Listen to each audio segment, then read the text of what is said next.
Caughey, and I'm going to be working in acrylic to start these brand new 48 by 48 inch gessoed panels, and they're on the floor, and it's one of the ways that I like to work really large just to get started.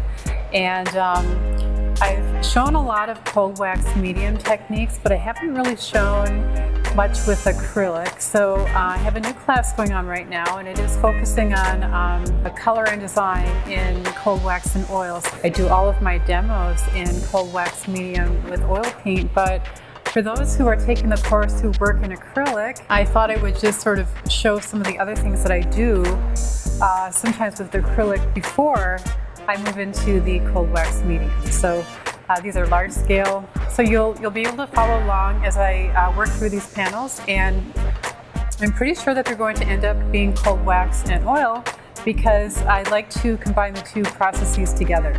I enjoy working with both mediums. I hope you enjoy it. One of the first things I'm going to do is tape off these edges, and I'm just using regular packing tape here. Sometimes I've used more of the painter's tape, but in this case I'm going to use this packaging tape. It seems to work pretty well. I'm going to tape off this one now.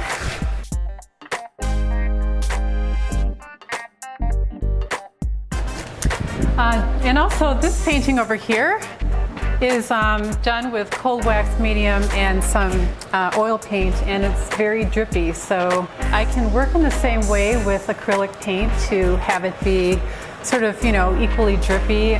So that's the cool thing about working with cold wax medium on one painting, but then you can work on acrylic on another painting, can get really similar effects. And that's not really that hard to do. It's just a matter of learning a few different techniques and what to add to your cold wax medium and oils. And it was done on the wall, and it was done mostly with brushes, and just wanted to kind of get some early stage painting down, and I'm going to probably do some similar things with these other panels in acrylic, but then move into the cold wax medium later. But I just wanted to let you know that this painting here was done with cold wax medium and oils. So, okay, I'm going to try some really crazy tools as well. I like to work on 2 panels at a time, even if the panels don't end up staying together.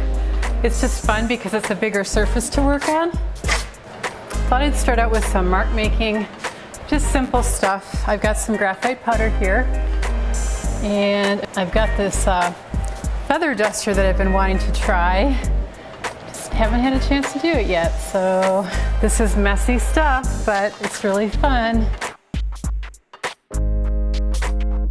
All right, here is my feather duster. So, I've been dying to do this just to see what would happen.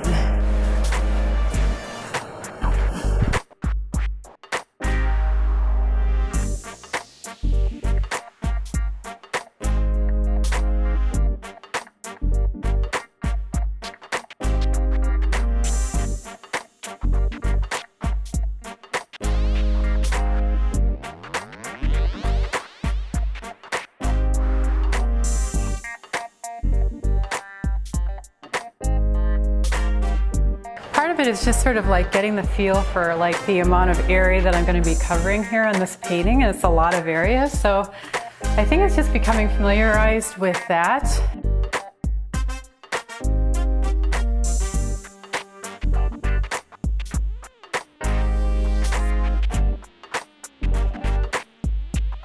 I was amazed at what you can do with just, black and white before you even get into any other color of any kind.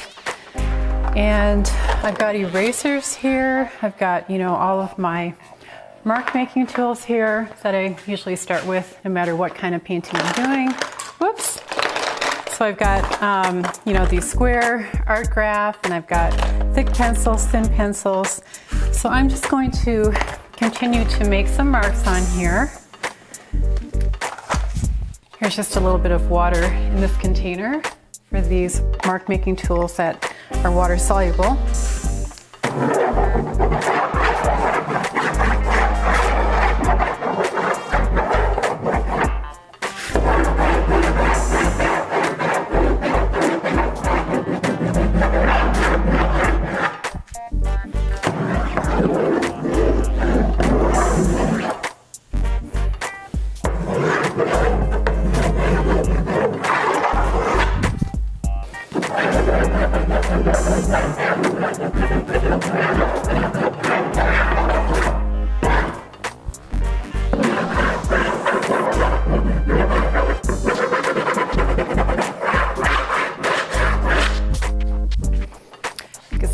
put on the gloves. I'm going to add just a bit of airbrush medium to this. Makes it just a little bit thinner. You can see that.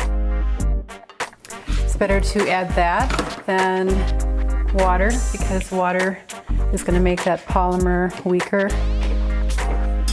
Okay, I've got this really long tool. I don't know if you can see it or not, but this is kind of fun.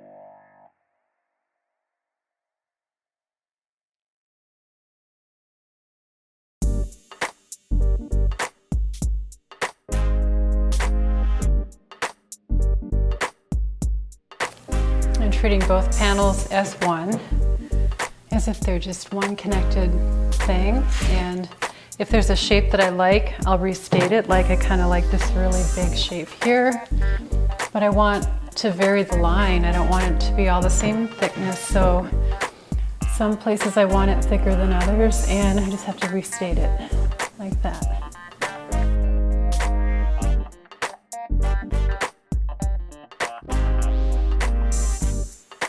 It's really fun to have tools like this that take away control because there's absolutely no expectation. There's nothing that I could do and to plan what I'm doing right now. It's just all play, mark making, how can I vary the mark. And this is just a long rod that I got at the hardware store. It was like 15 cents or something. I don't even know what it's for, but I just saw it and I grabbed a couple of them, and I'm sure you can find these too. This is clearly not intentional. The time for intentional marks comes later. So when I'm doing this, I don't have to think about that. I can just, have fun.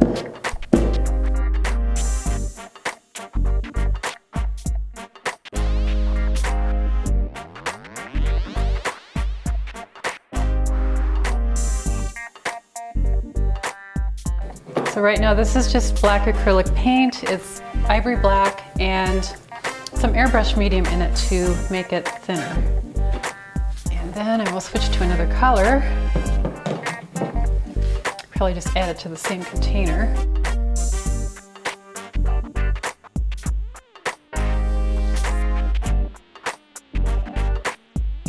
And then I want to, while this black paint is still wet, I want to switch around here, lay this down.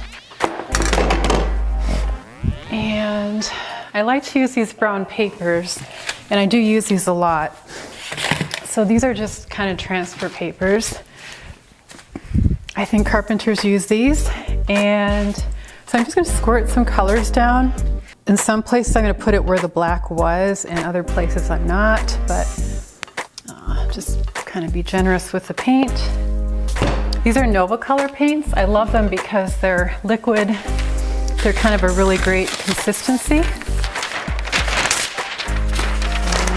start to do some mono printing like this.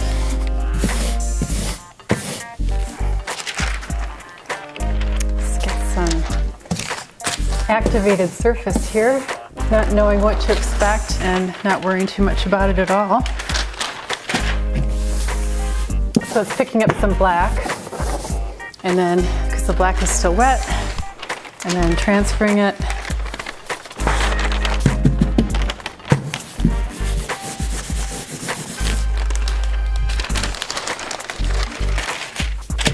Just trying to get an even distribution of everything I do. So there's repetition of shape and line and color. And then you can see this paper, it's getting kind of pretty saturated with paint.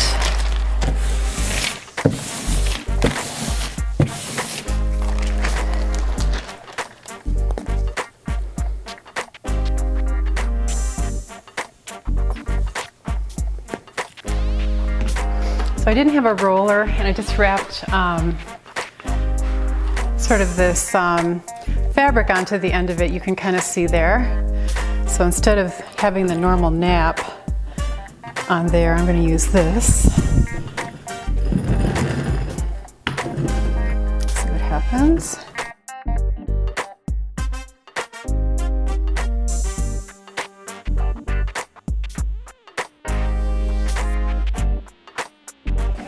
Just like a brayer, you have to charge it.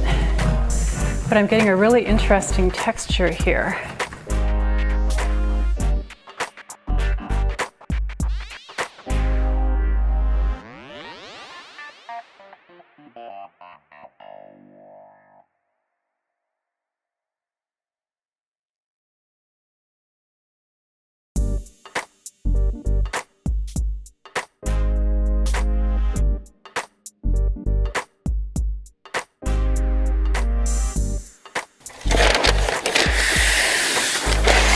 Just freezer paper, but I like it because I'm going to use the shiny side and put it on this wet paint because it's not going to soak up the paint. So again, monoprint.